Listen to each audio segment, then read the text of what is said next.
शेतकऱ्यांची लग्न होत नाहीये, याला एक सामाजिक पातळीवर सरकारने काही लक्ष घालण्याची गरज आहे किंवा हा विषय प्रामुख्याने हाताळला पाहिजे, काय त्या बाबतीत धोरण असतं? नाही आता ना जर व्हायचं नसतं आणि शेतकऱ्यांच्या पोराचे जर लग्न होणं सुद्धा गरजेचं असेल तर शेतीतून उत्पन्न निघणं गरजेचं आहे. त्याच्यासाठी बागायती असणं खूप गरजेचं आहे. पश्चिम महाराष्ट्राला जसं पाणी तसं विदर्भाला आणि मराठवाड्याला पाणी नाहीये.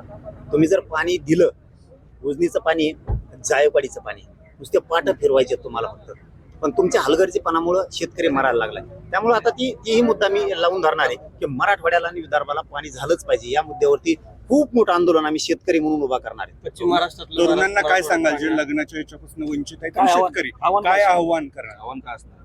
आता ते करून सांगा, लग्नाचं काय सांगू? लग्नाचं आता ते होतंय का नाही का? आता यांना कामच नाही करायचं. काही काही पुट्टे असेल कामच नाही करत, नुसते चौकात बसले. कोण पोरगी देईन यांना? तुम्ही कचाकच काम करा, व्यवसाय करा. शेतकरी असल्यामुळे पण हे होतं. नाही शेतकऱ्यामुळे नाही. शेतकरी नोकरीकडचे काय चर्चा आधी पोराला नोकरी, पण शेती किती? मग शेती काय आली चर्चे? कसं आपण शिकलं पाहिजे, आपण आळशीपणा सोडला पाहिजे. आपण शेती कसायची, कष्ट करायचे. शेतीत पण लय पैसा आहे. तुम्ही त्याला जोडधंदा दुधाचा टाका.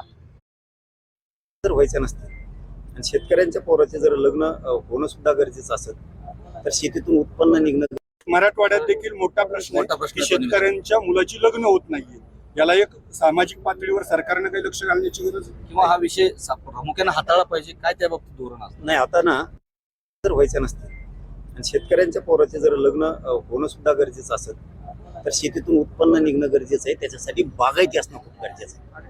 पश्चिम महाराष्ट्राला जसं पाणी तसं विदर्भाला आणि मराठवाड्याला पाणी नाहीये.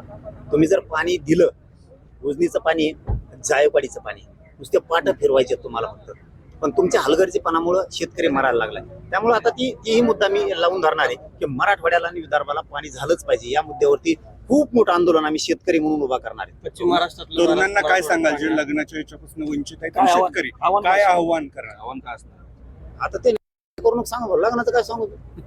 लग्नाचं आता ते होतंय का नाही का? आता यांना कामच नाही करायचं. काही काही पुट्टे असेल कामच नाही करत, नुसते चौकात बसले. कोण पोरगी देईन यांना? तुम्ही कचाकच काम करा, व्यवसाय करा. शेतकरी असल्यामुळे पण हे होतं. नाही शेतकऱ्यामुळे नाही. शेतकरी नोकरीकडचे काय चर्चा आधी पोराला नोकरी, पण शेती किती?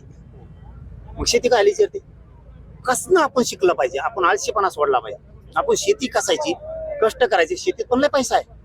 तुम्ही त्याला जोडधंदा दुधाचा टाका, एखादा दुसरा एक व्यवसाय टाका. शेतीचा व्यवसाय, तुम्ही कंपन्यात नोकऱ्याला जा, नोकऱ्या लागत नाहीत तोवर कष्ट करा. ट्रॅक्टर घ्या, ते लोक ते नांगरटी लहाना. तुम्ही टेम्पो घ्या, ती